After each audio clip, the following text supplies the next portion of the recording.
Okay, welcome back to the channel, guys.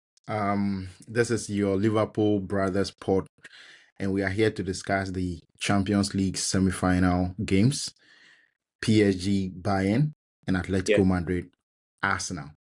So, Stana, let's start with the Atletico Arsenal game. That was the latest game played.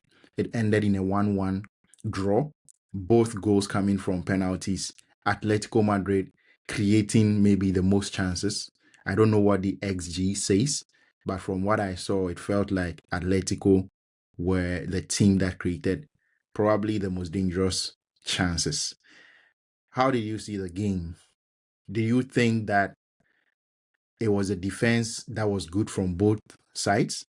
Or maybe the attack wasn't really the way it should have been. That is why we didn't see enough attacking, enough goals, Talking and enough about chances the in this game. XG, so I'll just give you the XG. Arsenal created an XG of 1.51 with 2 shots on target and 2 big chances created.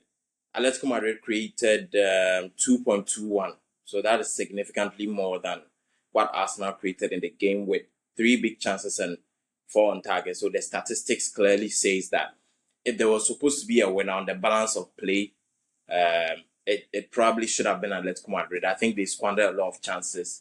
Madu Mola Lukman couldn't hit the back of the net. Antoine Griezmann also got close a couple of times. So maybe a draw flatters Arsenal a little bit, but they did well in staying in the game. But I mean, for the game as a whole, it looked like everyone was we were spoiled on Tuesday night, and so everyone was like, we don't know what to expect. Us between Arsenal and Atletico, and clearly, from how the game started in the first 10 minutes, you could clearly tell these are ideological coaches who really believe in shutting up shop first of all, then they'll try and win the game as a secondary thing. So every time Arsenal were on the ball, Atletico Madrid, all men behind the ball. Every time Atletico Madrid were on the ball, Arsenal players, everyone was behind the ball. And that is exactly how it went. Left wingers going back to help their fullbacks, right wingers going back to help their right backs. That is the total opposite of what we saw on Tuesday night. But it wasn't, I don't think it was as boring a game as we probably said, but of course it wasn't as exciting or even anywhere close to what we saw on Tuesday night.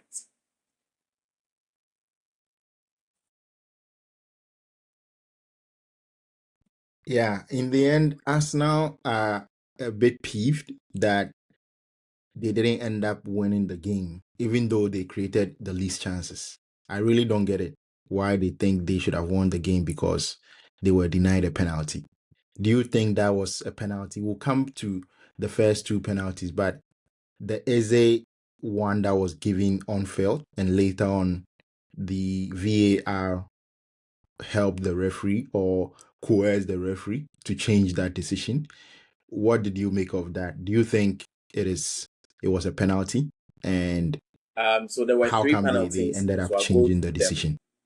each of them. The first one was against Atletico Madrid, that Victor Gyökeres converted. He was and the player that was fouled in the box. I think even that one looks a little bit soft, but I still think it was a penalty simply because I think the angle of where the defender was, he had no rights. He had nothing to do. He just, I think he made a bad decision. He should have just left him alone. Yes, on the wrong side of the ball.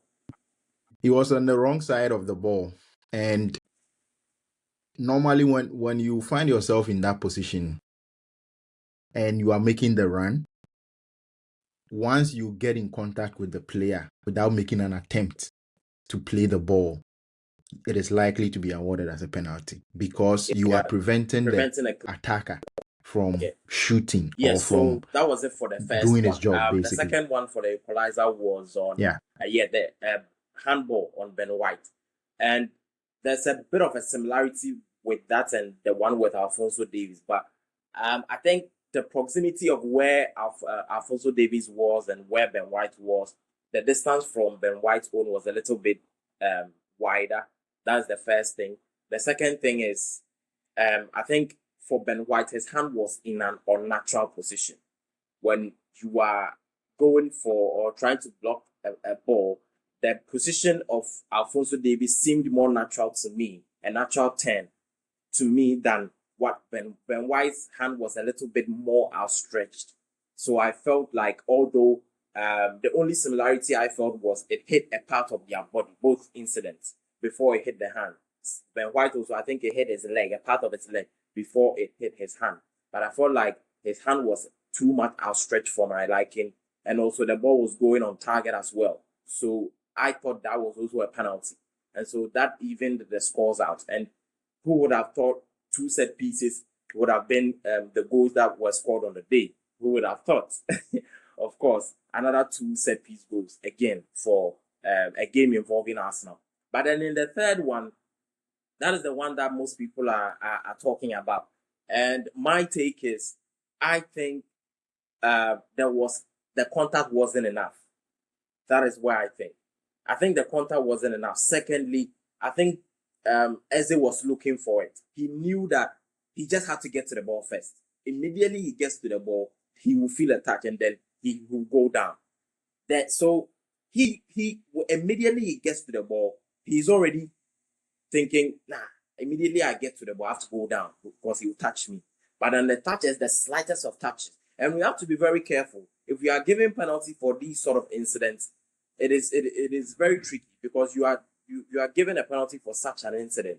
If such an incident is supposed to be the deciding factor in causing a penalty in such a game, then it's really dicey for me. I don't like that kind of decision when it causes a penalty. The third thing is he tried to sell it. He tried to sell it a bit too much because he uses his left leg and it kind of he lunges in on the defender a little bit. So I think that was a correct decision from the VAR to overturn that penalty incident. But I don't know what your thoughts are on that particular decision.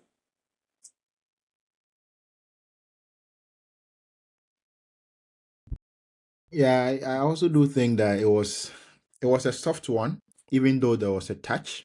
I think that Eze was already going down. Yeah. He was going down no matter what, whether there was a touch or not. The guy was already going down. And you could see that he actually bumped into the defender before going down. So the defender tries to attempt to get the ball. He misses the ball. Eze gets there first. He gets a touch on Eze's foot. But then Eze carries his momentum into the defender and then they both fall. So for me, in cases like this, what I think referees should be looking at is whether or not one of the players had total control of the ball. In this case, none of the two players had total control of the ball. It was a 50-50 challenge. It was a pure 50-50 challenge. Eze was actually coming from behind the defender. So the defender couldn't have seen him coming. He had already stretched his leg before Eze decided to move. So even though Eze got there first because of his momentum, the defender was in a position he had every right to try and contest for the ball. And for me, given that the touch wasn't necessarily enough, Eze also didn't have control of the ball. So normally in the penalty area, if a player has control of the ball and he's fouled, that is when I think it should be a penalty at all costs. But if it is a 50-50 challenge where both players are trying to go for a 50-50 ball, the ball has broken, no particular team is in possession, then I think in that case, the contact should be substantial enough to warrant us being able to say that it was a prevention of a goal scoring opportunity or preventing the opponent from playing the ball. So that is why I think the decision shouldn't have been given in the first place. But then the fact that it was given, I also don't agree that it was changed, because when the referee went to see the VAR, I don't think he saw any new evidence that he didn't see before. He had clear view of what happened, and I think what he saw, if he thought it was a penalty, then he should have stood. For me, that is the one thing that I think Arsenal, I would agree with Arsenal if they say they weren't treated fairly. But let's look at Atletico Madrid. Do you think this result is good for them? Because I think they should have won this game. They should have won this game by at least one goal margin. The fact that they ended up drawing this game, I don't think is a good result for them. And going away to Yeah, I think they have a Arsenal chance. at the And Emirates, do you although think yes, they I have a do agree chance? that they should have won. I don't think it's a massive challenge because I feel like recently in the Champions League, the home and away thing it doesn't really have an effect anymore. I mean, for example, the Bayern PSG game. I don't think anybody is saying that because they are going away to Bayern has an advantage. It's anyone's game still, and I think it is the same for Arsenal and Atletico Madrid. It is this same Arsenal side that have been beaten by Bournemouth at the Emirates. So Arsenal are not invincible at the Emirates. They will have the backing of their fans. They will feel more confident playing in front of their home crowd. But we've seen Arsenal playing at the Emirates and the fans when there is no, if they are not able to score a goal, you see them being a bit impatient. Sometimes you see them go quiet at times in games, even when they are playing at the Emirates. So I still think it's anyone's game, even though the second leg is at the Emirates.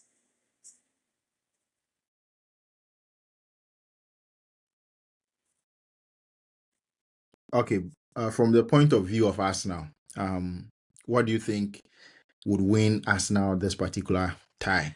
Do you think stinking out the gaff, carrying it to penalties, extra time is how Arsenal can win this game? Or because I really don't see Arteta going all out, even at home, to take the game to Atletico and try and score.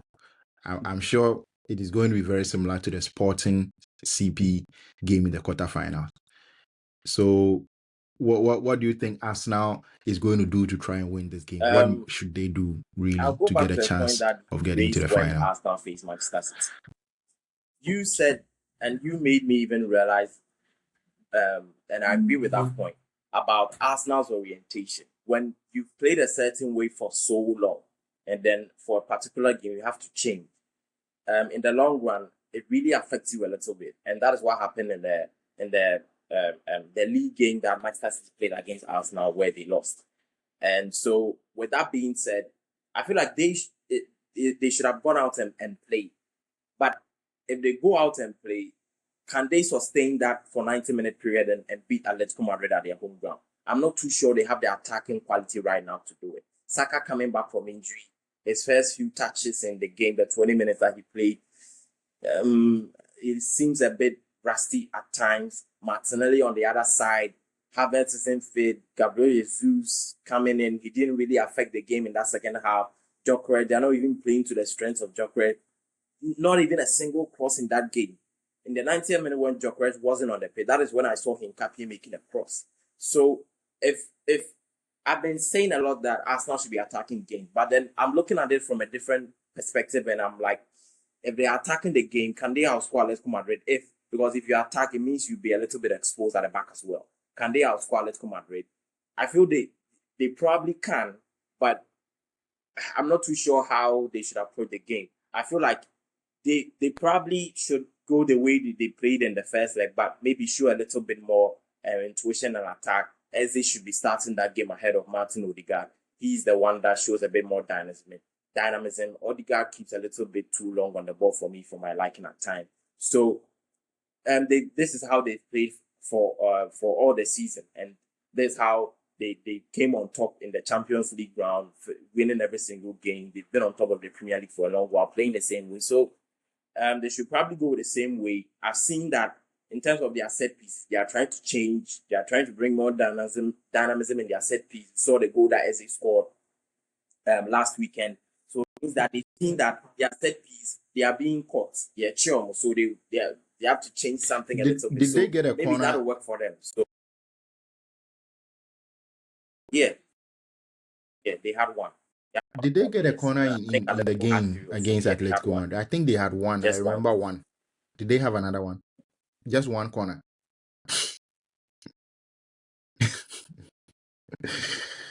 Yeah. Okay. Going into the Bayern PSG game a little bit before we even go there, just a quick one. People are comparing the two games and saying that in the PSG Bayern game, it was because the defense wasn't good. Some people are saying that. that the defending on the day was extremely poor, and football games shouldn't be played like that, even though the attack was good. Now, when we look at yesterday's game, do you think it is because the two teams were defensively solid? That is why we only had 2 goals from penalties. Or it was because the two teams were offensively quite poor, quite disjointed, I quite think a slow, little bit quite of both, tippy-tappy. but That I'm is why getting we had the more game we had towards yesterday. the attacking side not being of the best quality. If we look at two of these sides, if Atletico Madrid were supposed to take the chances that they generated, if they were able to be as clinical as PSG were in that game, they could have easily scored 3 or 4 against Arsenal. So Arsenal also got a fair few chances as well. Odegaard got one in the second half. A very good block from Mark Bill. If that one goes in, we could be talking about a 3-2 or 4-2 scoreline. So there were missed chances in the Arsenal game. There were a bit of poor decision making from Atletico Madrid at times also in the final third. Julian Alvarez, he's shooting when he's supposed to pass. He's passing when he's supposed to shoot. So all these things also come in. So it's a little bit of both. Good defending from both sides because we saw how they went out in terms of their defense, all men behind the ball and all that. So in terms of setting the block, making sure they don't concede, which is also a good game plan.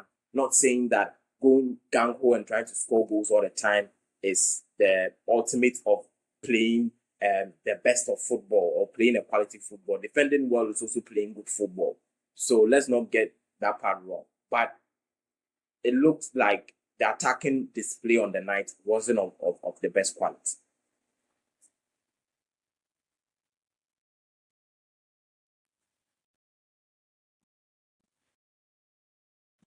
Okay, so let's look at the PSG versus Bayern game. So do you think that based on the goals that we saw in the game, the two teams defended poorly? That is why we saw too many goals, especially PSG, because they went ahead 5-2. They were leading by 5-2 at some point in the second half.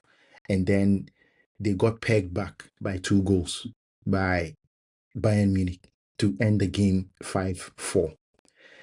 Well, now when I hear people say that it was because why didn't they shut up shop? Why didn't they defend better?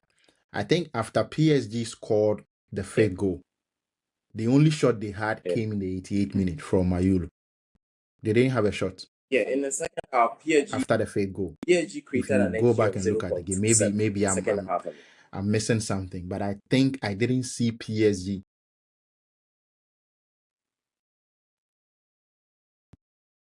Yes, so that is the whole second half. But so you can imagine what happened after the third goal. So after the third goal, in my view, PSG were trying to shut up shop. They were trying to control the game, not go gang ho and leave spaces in behind them. And even so, when you look at the goals that Bayern Munich scored, I don't really see where you can say PSG were defensively fragile. They weren't solid enough. They didn't mark, people didn't take their markers very well. That is why all those 2 goals they conceded after they scored the 5-2. Really, there's very little you can do to stop those goals. I don't know what you think. But what I would also say is that they defended poorly as a team. Collectively, both teams defended poorly because you can't leave your fullbacks. I mean, I'm looking at, for example, the goal that Dembele scored, the one that hit the post before it entered the net. That particular goal, when Bayern Munich were trying to get back in position to defend that goal because it was a transition, the fullbacks were nowhere to be found. Stanisic, Konrad Laimer, they were both nowhere to be seen. I even saw Harry Kane. Harry Kane came back, but there was none of the fullbacks were there. So it was an intentional sort of tactic from both teams to just outscore their opponent. So it is a collective collectively, it's a poor defensive display for leaving both their fullbacks high and then leaving their centre backs exposed. But individually, you can't really point out defensive errors in the game that you would say, nah, this is very poor defending. He didn't mark his man here, or this one made a defensive error by going for a bad tackle. Nothing really of that sort. You can make a little bit points here and there, but I think that is the main point. Collectively, it wasn't intentional that they did that. It was intentional for them to play that way because they just wanted to outscore their opponent, which for the purists in the game, people that are talking about how the game went, people are on the side of it's great attacking display. And I think as a neutral, I mean, it's great to watch. But as a tribal fan, if you're a PSG fan, you are leading by 5-2, and then you let the team come back and peg it back to 5-4. For such a person being a PSG fan, he has every right to talk about the defensive display because you are up by 5-2. What are your fullbacks still doing attacking up high the pitch? So that is what I'll say on the defending side of the game.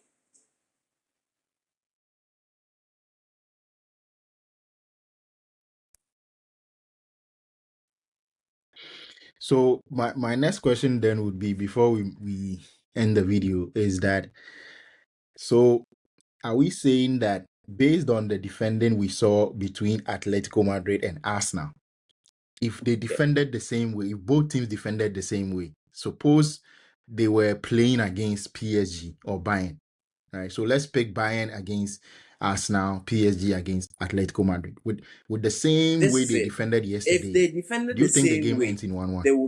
there would be less goals. But there would be less goals, not necessarily because the two teams would defend well, but there would be less goals because the way that they played, pushing their fullbacks up high, is what allowed them to score the amount of goals. So if they are both to defend very well, it would mean that they would both have less bodies up the pitch. It would mean that the goals will reduce. So it goes hand in hand. The goals will reduce partly because they would defend well, the other team would defend well, will have more bodies to defend. But it will also mean that the team attacker will have less bodies to attack. So the goals will reduce. But I still don't think it will end 1-1 because the attacking display on the night, the quality that was shown on the pitch would outweigh the defending that we would have seen on the pitch on Tuesday evening. That is my verdict.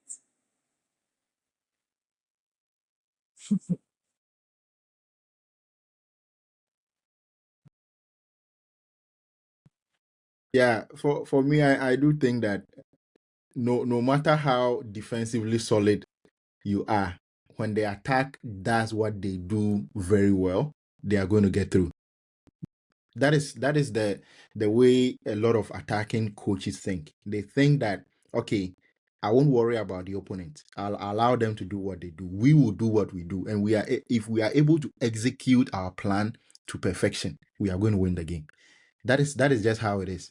So defending is very good. For me, I like coaches who can defend, who can set up a team to defend. But I do think that in most cases, defending and having a solid shape for 90 minutes should be done in one-off games. It shouldn't be your plan, your basic plan that you use every single time, right? It is better to always be on the front foot. But there are certain games you see that the opponent is way better than you. Then you can say, okay, let's shut up shop. But even so, when we win the ball back, we are going to transition quickly.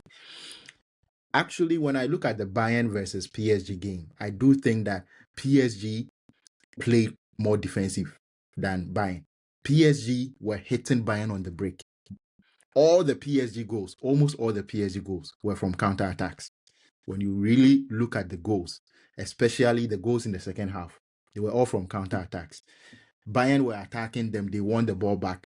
1-2 passes, they are inside the penalty area of Bayern. So for me, you talked about the fullbacks pushing up and leaving up spaces. The thing is, the fullbacks can recover, but they can only recover if the transition is not quick enough. If the transition is not quick enough, then the fullbacks can recover, come back into position, and then try and win the ball back. But the way PSG played was that they always made sure that the transitions were so quick, it was so swift. The players who were supposed to run forward and receive the ball, they were absolutely quick. They didn't give Bayern Munich the time to be able to come back into defense in their numbers and stop them from attacking. And I think that is why we had so many goals in that particular game.